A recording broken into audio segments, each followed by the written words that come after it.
Les milieux européens de la recherche en neurosciences sont donc en ébullition depuis quelques semaines en cause. On vient d'en parler, le projet Human Brain dirigé par l'EPFL, l'École Polytechnique Fédérale de Lausanne. Il faut dire que l'enjeu est colossal, on le rappelle, avec sur la table 1,2 milliard d'euros sur 10 ans, financé par l'Union européenne.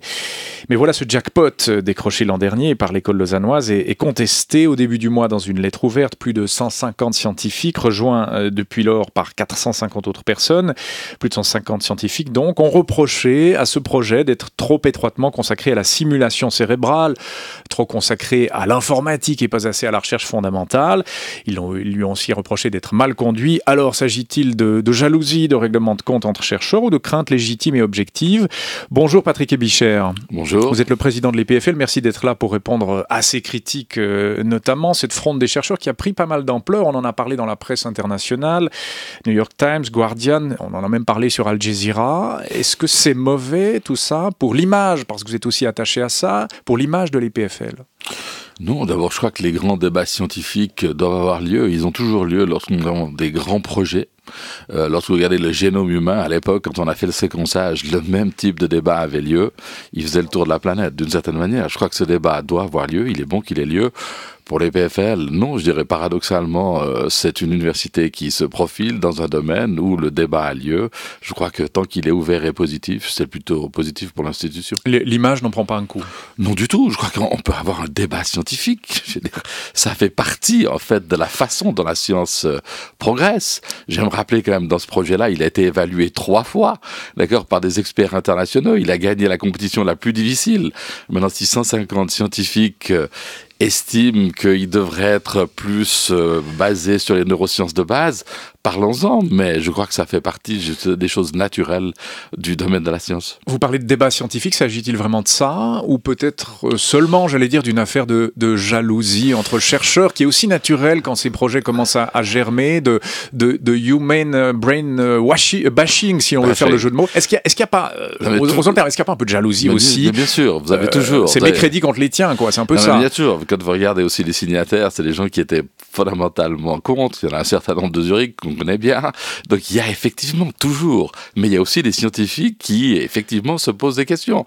Donc vous comment trier entre les écoutez, d'abord c'est la communauté européenne. Elle a déjà émis aujourd'hui, il y a quelques jours, un communiqué qui disait que la grande science doit continuer, ça c'est peut-être l'élément le plus fondamental. Et il y a ce grand débat, est-ce que les sciences cognitives sont assez impliquées dans le human brain, à discuter, et puis que la gouvernance doit être adaptée. Mais nous sommes ravis de discuter avec la communauté européenne. Je rappelle aussi pourquoi ce débat a eu lieu. Les premiers 30 mois ont été financés, puis maintenant nous avons dû resoumettre. Et c'est au moment de la resoumission que ce débat est parti. Et puis il faut être aussi tout à fait clair, pour la Suisse, c'est pas le moment idéal après le vote du 9 février. Vous imaginez que pour l'Europe, de donner plus d'1 milliard, c'est pas que l'ensemble de l'argent vient en Suisse, mais de donner sa coordination est un aspect qui peut aussi irriter un certain nombre de pays. Ça a un lien avec le 9 février, très clairement, ce débat, Patrick Ebicher. Mais vous savez, c'est l'ensemble. Il n'aurait pas eu lieu si cette votation eût été autre. Voilà, il aurait peut-être pris des proportions différentes, on dira. Oui, c'est ça. Cela dit, le débat, vous le disiez, est légitime. Il a commencé il y a un mois. On ne vous a pas beaucoup entendu depuis un mois. Vous n'auriez pas dû monter au front peut-être un peu plus vite, anticiper les choses parce qu'elles étaient peut-être anticipables, Patrick Ebicher? Non, mais je pense d'abord qu'il faut laisser parler la science. D'accord. Je crois qu'on n'est pas en train de se battre, si vous voulez, de savoir si le projet va lieu ou pas avoir lieu. Il va continuer. Le problème, c'est quel est le poids d'un certain nombre de neurosciences fondamentales. Et là, j'aimerais juste rappeler quelques chiffres. L'Europe met entre 2 et 3 milliards par année dans la recherche de neurosciences fondamentales. Les États-Unis entre 5 et 6 milliards. Alors même si ce projet semble immense, il est sur 10 ans. 1,2 milliard. Donc c'est 120 millions par année par rapport à 8 milliards dans la recherche fondamentale. On doit aussi se poser la question, quels sont les atouts qu'a apporté cette science, cette neuroscience fondamentale. Je crois qu'il y a un moment, il faut coordonner ces données, les intégrer, mettre plus d'informatique. Donc là, effectivement, il y a un débat entre les neurobiologistes qui ont toujours peur. Mais c'est toujours le cas dans les grands projets. Les gens dans le laboratoire ont peur que de l'argent va leur être retiré au détriment au détriment de la laboratoire. Ça, c'est un élément que vous trouvez toujours. Donc c'était anticipable. Vous auriez pu, en quelque sorte, éviter que cette lettre ouverte soit publiée, non? Non, moi je crois que ça fait partie, c'est dans le domaine scientifique, cette liberté académique, elle est vitale. Elle améliore potentiellement les projets. Donc justement, moi je ne voulais pas intervenir au niveau politique. Alors oui, maintenant elle prend... Parce qu'il est devenu politique, hein, le non, débat il est devenu politique, c'est pour ça que j'interviens d'une certaine manière. Mais je crois que le premier niveau est le plus important et les choses vont se calmer rapidement d'une certaine manière. D'abord, il faut que l'Europe décide, évalue le projet. Le premier communiqué est plutôt positif. Je vois que les adversaires le trouvent aussi positif. Donc je pense qu'on est en train de trouver un terrain d'entente. Est-ce qu'il est possible que le curseur bouge un peu? Parce que la critique, c'est évidemment, la recherche fondamentale est un peu prétéritée au détriment des sciences informatiques, de la technologie, etc. Est-ce qu'on va peut-être remettre un peu le curseur? Est-ce que c'est possible dans ce projet vers la recherche fondamentale? C'est pas la recherche fondamentale, mais il y a un aspect qui a été effectivement écarté, qui était les sciences cognitives, parce que les cognitivistes qui avaient appliqué s'estimaient, au fond, lésés, ils voulaient plus de moyens. Ils ont raison, peut-être. Alors, je pense qu'il faut rediscuter. Écoutez, moi, je suis pas le spécialiste de ce domaine. Non, mais j'insiste sur ce point. Vous pensez que là, on peut revoir certaines choses? Mais je crois que l'Europe va probablement demander de réévaluer une partie. C'est combien dans le milliard il devrait avoir qui iront. Vous savez, il y a une bataille qui est aussi pour les moyens pour son propre domaine. Donc, mais moi, je crois que ce qui est aussi important, c'est qu'il faut garder le but. Le but du Human Brain, c'est des instruments qui nous permettent de simuler. Donc, cet élément d'informatique, de physique, de mathématiques, elle est capitale. Vous n'entendez pas du tout les gens de ce domaine se plaindre. Vous entendez une partie, une relativement petite partie des neurobiologistes, en particulier les cognitivistes, qui aimeraient plus de moyens dans le cadre de ce projet. Voilà, leur critique, c'est que le Human Brain Project ne siphonne pendant 10 ans tous les crédits à la recherche dans les neurosciences. Est-ce qu'il y a ce risque ou Mais pas? comme je vous dis, il y a 8 milliards qui sont dépensés sur le monde entre les États-Unis et l'Europe. Juste en Europe, c'est 3 milliards. 3 milliards par année. Donc, si vous voulez, 100 ou 120 millions de plus. Et ce qui est intéressant, c'est que cet argent arrive en plus.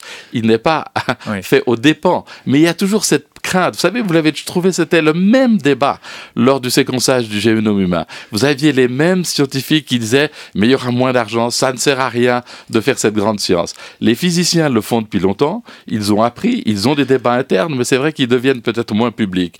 Et puis c'est peut-être plus difficile de se battre sur la place publique lorsqu'on parle de synchrotrons ou de free electron laser, alors que quand on parle du cerveau, c'est effectivement, ça touche tout ce que nous estimons être central à l'humain. Donc débat légitime entre scientifiques, cela dit. Ce que vous faites ce matin, Patrick Ebichère, c'est de rassurer les cognitivistes, je crois que c'est le terme que vous avez employé, ils auront assez d'argent pour mener leurs recherches. Mais ils en ont déjà beaucoup, alors ils en veulent encore plus. Jusqu'à quel point on Mais ça, tous les scientifiques veulent encore plus. Mais vous toujours, aussi, vous vouliez plus à l'époque. Ça fait partie. C'est pour ça que je dis que c'est un débat naturel. Ouais. Je crois qu'il n'y a jamais eu un grand projet scientifique sans ce type de débat.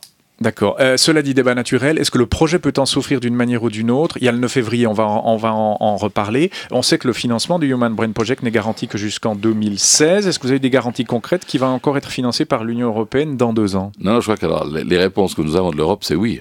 Alors, la réponse est oui. La réponse est oui. Alors, on va nous demander probablement de changer un peu la gouvernance, de mettre ceci, mettre ça là.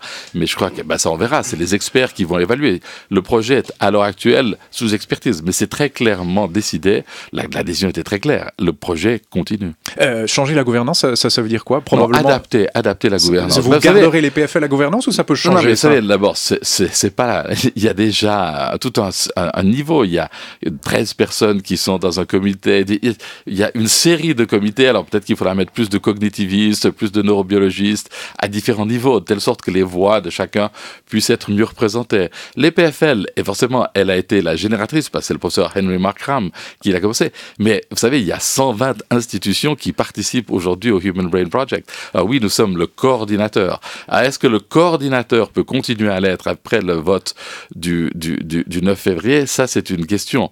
Parce que le projet doit rentrer dans ce qu'on appelle Horizon 2020. Oui. Et si on n'arrive pas à rentrer dans Horizon 2020, là, il y aurait potentiellement un problème. Donc, ce que vous nous dites, c'est que les PFL n'a aucune garantie de continuer à être le coordinateur de ce projet dans 2 ans. Alors, je crois qu'il faut absolument qu'on résolve le problème avec l'Europe.